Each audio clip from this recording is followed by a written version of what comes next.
Hello everyone, நான் Madan Gowri and hello my dear MG squad. உலகம் ரொம்ப ஆபத்தான ஒரு நேரத்துக்குள்ள என்டர் ஆயிட்டு இருக்குது. எல்லாரும் ரெடியா இருந்துக்கோங்க. 1930ல இதே மாதிரி ஒரு சிச்சுவேஷன் வந்துச்சு. அதுக்கப்புறம் உலக போராவே மாறுச்சு. இந்த டயலாக் எல்லாம் ஏதோ ஒரு ரேண்டமான யூடியூபர் பேசல. இத பேசி இருக்கிறது சிங்கப்பூரோட பிரைம் மினிஸ்டர். வேர்ல்டு ஃபுல்லாவே ஒரு மிகப்பெரிய பதட்டமான நிலைமை இருக்குது. யோசிச்சு பாருங்க, ஒரு நாட்டோட பிரைம் மினிஸ்டர் அவங்க நாட்டு பிரஜைகள் கிட்ட பேசுறப்போ இதே மாதிரி இதுக்கு முன்னாடி நடந்துச்சுப்பா, அது உலக போருக்கே காரணமாச்சு, எல்லாரும் ரெடியா இருந்துக்கோங்க அப்படின்னு பேசுறாருன்னா அது எவ்வளவு பெரிய விஷயம். இன்னைக்கு வீடியோல நம்ம டீடைல்டா ட்ரம்ப் கான் மேட் அப்படின்னு சொல்லிட்டு அவங்க நாட்டுல இருக்கிற மக்களே நேத்திக்கு கொடியோ பிடிச்சிட்டு மிகப்பெரிய ப்ரொடெஸ்ட் நடத்தி இருக்காங்க. லட்சக்கணக்கான மக்கள் அமெரிக்கால இருக்கக்கூடிய முக்கியமான சிட்டிஸ்ல எல்லாத்தையும் ட்ரம்ப்னால உலகம் அழிஞ்சிட்டு இருக்குது, உலகத்தை ட்ரம்ப் கிட்ட இருந்து காப்பாத்துங்கடா அப்படின்னு சொல்லி பேசிட்டு இருக்காங்க. என்ன நடந்துட்டு இருக்குது? மிகப்பெரிய பிரச்சனை வேர்ல்டு ஃபுல்லா வந்துட்டு இருக்குது. நம்ம வேர்ல்டுல நிறைய கண்ட்ரிஸ் ரெசஷனுக்குள்ள போயிடும். அதாவது வேலை வாய்ப்பின்மை, அப்புறம் இருக்கிற வேலையில இருந்து வெளியே அனுப்பிச்சிடுறது, விலைவாசியில ஏறிடுறது, ரொம்ப கஷ்டமான ஒரு காலகட்டத்துக்குள்ள என்டர் ஆகும் அப்படின்னு சொல்லிட்டு மிகப்பெரிய சர்வே கம்பெனிஸ்ல 60% ப்ராபபிலிட்டி, 50க்கும் மேல சான்ஸ் கொடுக்க ஆரம்பிச்சிட்டாங்க. என்ன நடந்துட்டு இருக்கு வேர்ல்டுல? ட்ரம்ப் போட்ட ஒரு டாரிஃப் வேர்ல்டு ஃபுல்லா லீடர்ஸே ஐயோ இது 100 வருஷத்துக்கு முன்னாடி உலக போற ஆரம்பிச்ச கதையா இருக்கு அப்படின்னு சொல்லி பேசுற அளவுக்கு என்ன நடந்திருக்குது. வேர்ல்டு ஃபுல்லா ஒரு வீடியோ பாப்பாங்கன்னு தெரியும். அதுல சிங்கப்பூரோட பிரைம் மினிஸ்டர் வேர்ல்டு ரொம்ப ஆபத்தான இடத்தை நோக்கி போயிட்டு இருக்கு அப்படின்னு பேசியிருக்காரு. ஸோ டீடைல்டா என்ன நடந்துச்சுங்கிறத உங்ககிட்ட சொல்ல ஆரம்பிக்கிறேன். பட் அதுக்கு முன்னாடி நீங்க அந்த சேனலை சப்ஸ்கிரைப் பண்ணலன்னா சப்ஸ்கிரைப் பண்ணுங்க. அப்போ தான் இந்த மாதிரி வேர்ல்டு ஃபுல்லா நடக்கக்கூடிய மிகப்பெரிய நியூஸ் எல்லாத்தையும் என்னால உங்ககிட்ட ரொம்ப சிம்பிளா எல்லாருக்கும் புரியுற மாதிரி 10 நிமிஷத்துல சேர்க்க முடியும். சப்ஸ்கிரைப் பண்ணி எம்ஜி ஸ்குவாட்ல சேர்ந்துட்டீங்களா? Now let's get started. முதல் விஷயம் என்ன அப்படின்னு பாத்தீங்கன்னா, சப்ஸ்கிரைப் பண்ணிட்டீங்களா? அதான் முதல் விஷயம். எனிவே ஃபர்ஸ்ட் விஷயம் என்ன அப்படின்னு பாத்தீங்கன்னா, என்ன நடந்துட்டு இருக்குன்னு சொல்லிட்டேன். நம்ம எல்லாருக்குமே தெரியும், before few days Trump liberation டே அப்படி இப்படின்லாம் டயலாக் சொல்லிட்டு வேர்ல்டு ஃபுல்லா இருக்கிற எல்லா கண்ட்ரீஸ்க்கும் பயங்கரமா டாக்ஸை ஏத்திட்டாரு அமெரிக்கால விக்கிறதுக்கு. இதோட கோல் என்ன அப்படின்னு பாத்தீங்கன்னா, ட்ரம்ப் என்ன சொல்றாருன்னா, ஒரு அமெரிக்கன் ஐபோன் சைனால மேனுஃபேக்சர் ஆயிட்டு இருக்குது, அமெரிக்கன் ஃபோர்டு கார் இந்தியால மேனுஃபேக்சர் பண்ணிருக்காங்க, ஒரு அமெரிக்கால இருக்கக்கூடிய ஒரு கூகுளோட போன் தாய்வான்ல மேனுஃபேக்சர் பண்றாங்க. இதனால அமெரிக்கால வேலை வாய்ப்பு கிடையாது, அமெரிக்காவோட மக்களுக்கு வேலை இல்லாம மத்த நாடுகளுக்கு எல்லா வேலையும் போயிடுச்சு. அதனால மத்த நாட்டில இருந்து அமெரிக்கா, ஏன்னா இதெல்லாம் சைனால செய்யற ஐபோன் அமெரிக்கன் ஐபோன் சைனால செஞ்சு மறுபடியும் அது எங்க வருது? அமெரிக்காவுக்கு தான் வருது. சோ இப்படி மறுபடியும் உள்ள வரப்ப நான் டாக்ஸ் ஏத்திட்டேன்னா மறுபடியும் என்ன பண்ணுவாங்கன்னா, யாருமே வெளிநாட்டுல செய்ய மாட்டாங்க, அமெரிக்காக்குள்ளேயே மேனுஃபேக்சர் பண்ணுவாங்க, அமெரிக்கர்களுக்கு வேலை கிடைக்கும் அப்படிங்கிற ஒரு லாஜிக்ல வேர்ல்டுல இருக்கிற எல்லா கண்ட்ரீஸ்க்கும் டாக்ஸ் ஏத்திட்டாரு. சோ இவ்வளவு நாள் 10 ரூபாய்க்கு வாங்கிட்டு இருந்த இந்த ரிமோட் இப்போ ஒரு டாக்ஸ் ஏத்துனதுனால இதே ரிமோட் மறுபடியும் அமெரிக்கால ஒருத்தன், இந்த சைனா மேடு, ஓகேவா? சோ சைனால மேனுஃபேக்சர் ஆகிற இந்த ரிமோட் 10 ரூபாய்க்கு இப்போ அமெரிக்கால கிடைக்குதுன்னா இனிமே அது 15 ரூபாய்க்கு கிடைக்கும். சோ அப்ப என்ன பண்ணுவாங்க மக்கள்? இதை வாங்க மாட்டாங்க. இப்போ 15 ரூபாய் ஆயிடுச்சு, அப்போ 10 ரூபாய்க்கு வேற ஏதாவது கிடைக்குமான்னு பாக்குறப்போ அமெரிக்கன் ஒருத்தன் உருவாக்குறது 10 ரூபாய்க்கு இருக்கும், அதை வாங்குவாங்கிறதான் ட்ரம்போட லாஜிக். இது ஒரு முட்டாள்தனமான லாஜிக் அப்படின்னு சொல்லிட்டு வேர்ல்டுல இருக்கக்கூடிய நிறைய எக்கானமிஸ்ட் சொல்லிட்டாங்க. அண்ட் இதுதான் ஒரு 1930ஸ்ல இதே மாதிரி ஒரு முட்டாள்தனமா ஒரு விஷயம் பண்ணதுதான் உலக போரே உருவாக்குச்சு. மறுபடியும் அதே பாத்துல தெரிஞ்சே நடக்கிறீங்களேடான்னு சொல்லிட்டு தான் எல்லாருமே கரிச்சு கொட்டிட்டு இருக்காங்க ட்ரம்பையும் ட்ரம்போட சப்போர்ட்டர்ஸையும். என்ன மதன் அது எப்படின்னு தானே கேக்குறீங்க? லாஜிக்கலா கரெக்ட் தானே? வெளிநாட்டு பொருள் அதிகமாயிடுச்சுன்னா உள்நாட்டு பொருள் எல்லாரும் கன்சியூம் பண்ணுவாங்கல்ல? இல்ல, அது ஏன் அப்படிங்கறத நான் சொல்றேன். இதனால வேலை போகுங்கிறது சிங்கப்பூருக்கோ அமெரிக்காவுக்கோ மட்டும் கிடையாது. முதல்ல அடி வாங்குறது நம்ம ஊர் ஐடி தான். ஏகப்பட்ட பேர் நம்ம ஊர்ல Infosys, TCS, Accenture, Tech Mahindra, Cognizant எல்லாருமே மேஜரா ஒர்க் பண்ணிட்டு இருக்கிற ப்ராஜெக்ட் அமெரிக்கன் ப்ராஜெக்ட்ஸ் தான். ஓகேவா? அமெரிக்கால விலைவாசி ஏறிச்சுனால் என்ன ஆகும்? ஒரு ஊர்ல பயங்கரமா விலைவாசி ஏறிடுச்சு, ஓகேவா? ஏன்னா நீங்க வாங்குற தக்காளி 10 ரூபாய் இல்ல, இனிமே வாங்குற தக்காளி எல்லாமே 20 ரூபாய். நீங்க வாங்குற வெங்காயம் 20 ரூபாய் கிடையாது, எல்லாமே 40 ரூபாய். மாதிரி எல்லாமே விலைவாசி அதிகமாயிடுச்சுன்னா மக்கள் என்ன பண்ணுவாங்க? அஃபோர்ட் பண்ண முடியாது. அப்ப எல்லாருமே கம்பெனிஸுமே அதிகமா சம்பளம் கொடுக்க முடியாது. எல்லாமே விலைவாசி ஏறிடுச்சுன்னா என்ன பண்ணுவாங்க? கம்பெனிஸ் காஸ்ட் மேனேஜ் பண்ண முடியாது. ஏன்னா இந்த தக்காளி அவங்க தான் கெச்சப் பண்ணும், இந்த தக்காளி அவங்க தான் ஹோட்டல்ல சட்னி செய்யணும். சோ அப்ப காசு எல்லாம் அதிகமாயிடுச்சு. அப்ப இருக்கிற வேலையெல்லாம் கொஞ்சம் கட் பண்ணி வெளியே அனுப்பிச்சிட்டு மீதி இருக்கிற, ஆனா சம்பளத்துல இருக்கிற ஆட்களை வெளியே அனுப்பிச்சிட்டு மீதி இருக்கிற காசை வச்சு அவன் புதுசா தக்காளி அதிகமான காசுக்கு வாங்கணும், அதிகமான காசுக்கு வெங்காயத்தை வாங்கணும். இது தக்காளி வெங்காயத்துல இது எல்லாத்துக்குமே அப்ளை ஆகும், கரெக்டா? சோ அந்த மாதிரி அமெரிக்கால விலைவாசி ஏறிடுச்சுன்னா அப்ப நிறைய பேர் என்ன பண்ணுவாங்க? ஆல்ரெடி என் ஊர்லயே என் கம்பெனி நடத்துறதே பெரிய பிரச்சனையா இருக்குது, ஏன்னா நம்ம வீட்டுல எப்படி தக்காளி தக்காளி வெங்காயம் வாங்குறது பெரிய பிரச்சனையோ, ஹோட்டல்லையும் தக்காளி வெங்காயம் வாங்குறது பிரச்சனை. அவனுக்கு இன்னும் பெரிய பிரச்சனை, ஏன்னா அவன் ஹோட்டல் ரன் பண்ணிட்டு இருக்கான். கரெக்ட்டா? ஸோ நல்ல நம்ம ஊர்ல பார்த்தீங்கன்னா வெங்காயத்துக்கு பதிலா வந்து திடீர்னு வெள்ளரிக்காவை உள்ள இன்சர்ட் பண்ணுவாங்க. அந்த மாதிரி வெள்ளரிக்காவும் காசு அதிகமாக போச்சுன்னா என்ன பண்ண? ஸோ என்ன ஆகும்னு பார்த்தீங்கன்னா பிசினஸஸ் வந்து ஃபெயில் ஆகும். ஒரு ஊர்ல விலைவாசி அதிகமாயிடுச்சுன்னா பிசினஸ் எல்லாம் ஃபெயில் ஆகும். பிசினஸ் எல்லாம் ஃபெயில் ஆச்சுன்னா என்ன ஆகும்னா அங்க வேலை பார்க்குறவங்களுக்கு வேலை போகும். வேலை பார்க்குறவங்களுக்கு வேலை போச்சுன்னா மறுபடியும் அவங்க வந்து செலவு பண்றதுக்கு காசு இருக்காது. செலவு பண்றதுக்கு காசு இருக்காதுன்னா என்ன ஆகும்னா அந்த கண்ட்ரியில வந்து விலைவாசி அதிகமாயிடுச்சு, வேலை இல்லாம போயிடுச்சு, செலவு பண்றதுக்கு காசு இல்ல, வாழ்றது கஷ்டம், அன்எம்ப்ளாய்மெண்ட் அப்படி இப்படின்னு சொல்லிட்டு ஒரு ரெசெஷன் வந்துரும். அந்த ரெசெஷன் அமெரிக்கால வரும்னு சொல்றாங்க. இந்த ரெசெஷன் அமெரிக்கால, ஏன்னா இப்போ எல்லா விலைவாசி ஏத்திட்டாங்க. அமெரிக்கால தான் முதல்ல இந்த டாக்ஸை வந்து ஏத்துறது முதல்ல யாரை பாதிக்கும்னா அமெரிக்கால வாழ்றவங்க தான். ஏன்னா அவனுக்கு தான் டாக்ஸ் ஏத்துறாங்க. எல்லாருக்கும் புரியுற எக்ஸாம்பிளே வச்சுப்போமே, ஃபோன். எல்லாருமே கையில் ஃபோன் வச்சிருக்கோம். நம்ம வச்சிருக்கிற ஃபோன் வந்து முக்காவாசி ஃபோன் வந்து வெளிநாட்டில இருந்து தான் வந்துட்டு இருக்குது. Let's be practical. சைனாலேருந்து வருது, தாய்வான்லேருந்து வருது, ஏதாவது ஒரு நாட்டில தான் வந்துட்டு இருக்குது. இந்தியாவுக்குள்ள வர ஃபோன் எல்லாத்துக்குமே வந்து நான் டாக்ஸ் ஏத்துறேன்டா. நீ வந்து 20,000 ரூபாய்க்கு வாங்கிட்டு இருக்கிற ஃபோனை வந்து நீ 35,000 ரூபாய்க்கு தான் இனிமேல் வாங்க முடியும். நீ 1 லட்சம் ரூபாய்க்கு வாங்கிட்டு இருக்கிற ஃபோனை இனிமேல் வந்து 1,50,000 லட்சம் ரூபாய்க்கு தான் வாங்க முடியும்னா நம்ம ஃபோன் வாங்குவோமா?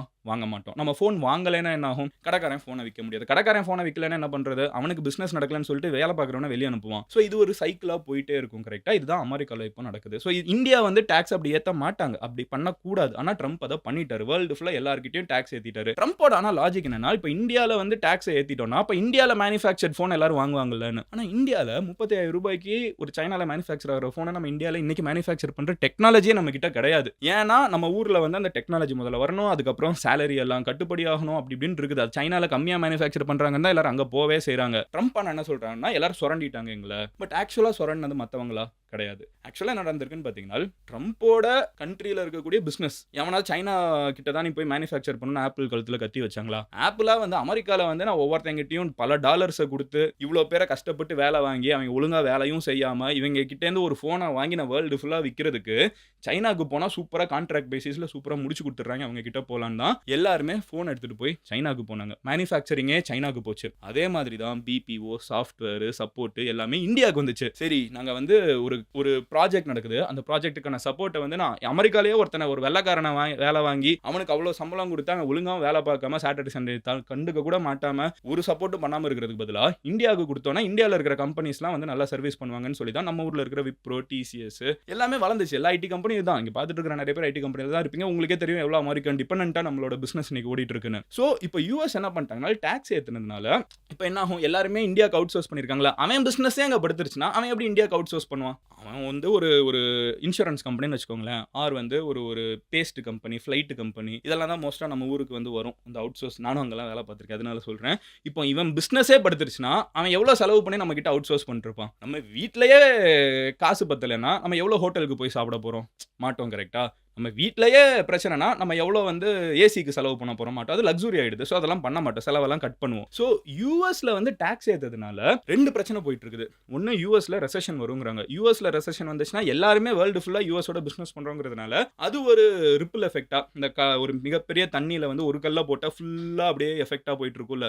இவ்வளோ பெரிய தண்ணியாக இருந்தாலும் அந்த மாதிரி அமெரிக்காவில் ரெசெஷன் வந்துச்சுன்னா எல்லா கண்ட்ரியும் பாதிக்கும். ஏன்னா நம்ம எல்லாருமே அவங்களோட பிஸ்னஸ் பண்ணிருக்கோம். இது முதல் பிரச்சனை. ஆனால் முதல்ல பெருசாக அடி வாங்குறது அமெரிக்காக்காரன் தான். அதுக்கடுத்து நம்ம எல்லாம் அடி வாங்குவோம். நம்மளும் எஸ்கேப் ஆக முடியாது. இது ஆரம்பிச்சிருச்சு அப்படிங்கிறது தான் வந்து நிறைய பேர் டவுட் பண்றாங்க. இன்ஃபேக்ட் இது ரெசெஷன்ல போய் ரொம்ப மோசமா போய் முடியும்னு சொல்லிட்டு 60% ரேட்டிங்லாம் வந்து சில ஏஜென்சிஸ் கொடுத்துருக்காங்க. ரெண்டாவது பிரச்சனை என்னன்னு பாத்தீங்கன்னா இந்தியா வந்து எதுவும் ரிட்டாலியேட்டரி டாரிஃப்னு போடல.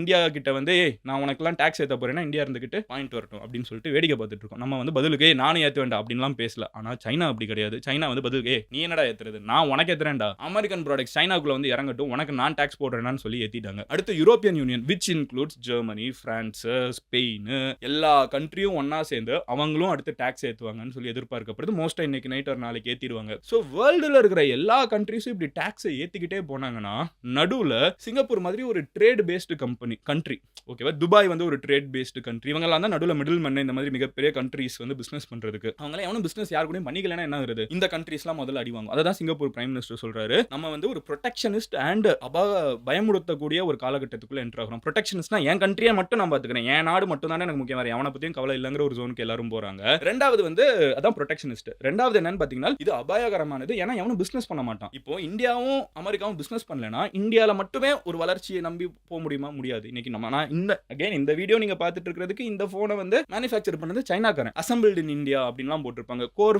பார்ட்ஸ் எல்லாம் வந்து சைனால இருந்து தான் வந்துட்டு இருக்குது. இதுதான் வேர்ல்டு ஆர்டர். ஏன்னா பிசினஸ் அப்படிதான் சஸ்டெயின் ஆக முடியும். ஒரு சைனால ஒரு சிப்பை மேனுஃபேக்சர் பண்ணி அதை இந்தியால அசம்பிள் பண்ணி உங்ககிட்ட கொடுத்தாதான் அது அந்த கம்பெனிக்காரனுக்கு ப்ராஃபிட். நம்மளுக்கும் 15,000 ரூபாய்க்கு போன் கிடைக்கும். எல்லாமே என் கண்ட்ரிக்குள்ள தான் மேனுஃபேக்சர் பண்ணுவேன்னு சொல்றதுல இருக்கிற பிரச்சனை என்னன்னு பாத்தீங்கன்னா போன் 15,000 ரூபாய்க்கு கிடைக்காது. அதே 15,000 ரூபாய் போனை நீங்க 30,000 ரூபாய் கொடுத்தாதான் வாங்கவே முடியும். ஏன்னா விலைவாசி ஏறிடும். ஏன்னா ஒரு கண்ட்ரிக்கு இதுதான் ஸ்கில் செட்னு சொல்லிட்டு சில பிளஸ் இருக்குது. அப்படி வந்து நம்ம இஷ்டத்துக்கு பண்ண முடியாது. என்னோட ஆஃபீஸ்ல வந்து என் ஊர்க்காரனை மட்டும் தான் வேலைக்கு எடுப்பேன்னு சொல்ல முடியுமா? முடியாது.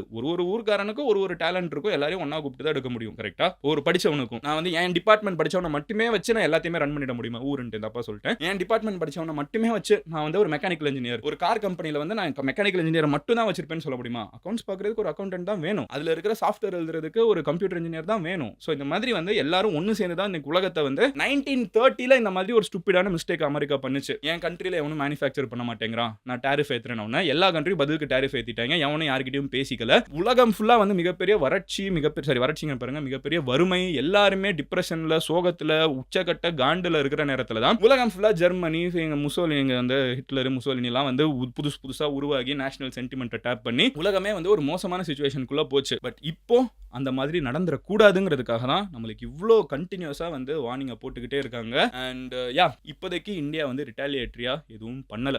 ஓகேவா? இந்தியா வந்து பதிலுக்கு நாங்கள் டாக்ஸ்லாம் போடுவோம்னு சொல்ல, பட் சைனா சொல்லிட்டாங்க. அது போக வந்து யூரோப்பியன் யூனியனும் சொல்லிட்டாங்க. இதுல மூணாவதா ஒரு பிரச்சனை இருக்குது. ஆனால் இதை நிறைய பேர் நல்லதுன்னு நினைச்சிட்டு இருக்காங்க.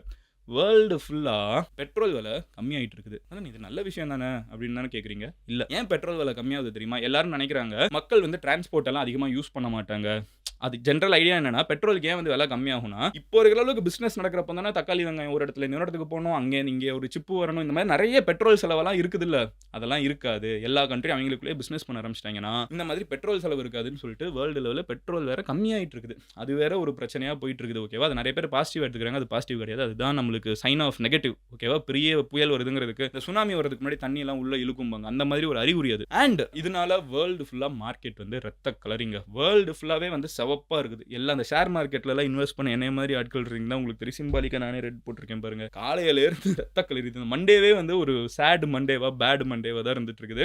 அடின்னு அடிச்சிட்டு இருக்காங்க. இன்னும் சில பேர் வந்து மார்க்கெட் வந்து டமால்னு விழுந்தது ஜஸ்ட் ஒரு ஸ்டார்டிங் தான், இன்னும் டம்னு கீழே விழுந்துகிட்டே இருக்கும்னு சொல்றாங்க. பட் கேட்கறதுக்கு பயமா இருந்தாலும் இதுதான் வேர்ல்டு ஃபுல்லா நடந்துட்டு இருக்கிறது. உங்களுக்கு முடிஞ்ச அளவுக்கு சிம்பிளா எக்ஸ்பிளைன் பண்ணிருப்பேன்னு நினைக்கிறேன். பேசிக்கா ட்ரம்ப் விலையை ஏத்துனது அவங்க நாட்டு ஆட்களுக்கு தான் மிகப்பெரிய முட்டாள்தனமான டெசிஷன். விலைவாசி அவ்வளோ ஈஸியாலாம் வந்து கண்ட்ரோல் பண்ண முடியாது. அதனால வேர்ல்டு ஃபுல்லா எல்லாரும் அடி வாங்குவாங்கன்னு பயந்துட்டு இருக்காங்க. ட்ரம்ப் டாக்ஸ் ஏத்துனதுனால எல்லா கண்ட்ரியும் பதிலுக்கு டாக்ஸ் ஏத்தணுங்கிற ஒரு முடிவையும் major countries like China and European union எடுத்திருக்காங்க. இப்படி ஆளாளுக்கு டாக்ஸ் ஏத்திட்டாங்கன்னா நம்ம கடைசியில் தலையில் துண்டை போட்டு உட்கார வேண்டிதான். ஹோப்ஃபுல்லி ட்ரம்ப் வந்து மறுபடியும் கொஞ்சம் சானிட்டி வந்து இப்படிலாம் பண்ண மாட்டேன், நான் கொஞ்சம் பேக் ட்ராக் ஆகிறேன்னு சொன்னால் பெட்டர். ஏன்னா ட்ரம்ப் போட்ட டேரிஃபோட கணக்கு கூட தப்பு. அவர் வந்து உண்மையிலே இப்போ இந்தியா போடுற டாக்ஸுக்கு பதிலுக்கு டாக்ஸ்லாம் போடல. அவர் பாட்டுக்கு ஒரு இஷ்டத்துக்கு இல்லை இந்தியாவா என் ஃப்ரெண்டு கொஞ்சம் 26ன்னு போடு, சைனாவா எனக்கு அவனை பிடிக்கல 54 வரைக்கும் ஏற்று அப்படிங்கிற ஒரு குத்துமதிப்பான கணக்கு தான் போட்டிருக்காங்க டெபிசிட் வச்சு. இது வந்து முழுக்க ஃபேரான வரி கூட கிடையாது. பதிலுக்கு நெகோசியேட் பண்ணுறதுக்கு ஆப்போசிட்ல இருக்கிற நியாயமாக பேசினா நெகோசியேட் பண்ணலாம், ஆப்போசிட்ல இருக்கிற இமோஷனலாக பேசினா எப்படி நெகோசியேட் பண்ணுறது? அந்த மாதிரி ஒரு இக்கட்டான நிலைமையில தான் வேர்ல்டு மாட்டிட்டு இருக்குது. சிம்பிள் அட்வைஸ், பத்திரமா இருந்துக்கோங்க, ஆபத்து வரலாம் அப்படிங்கறத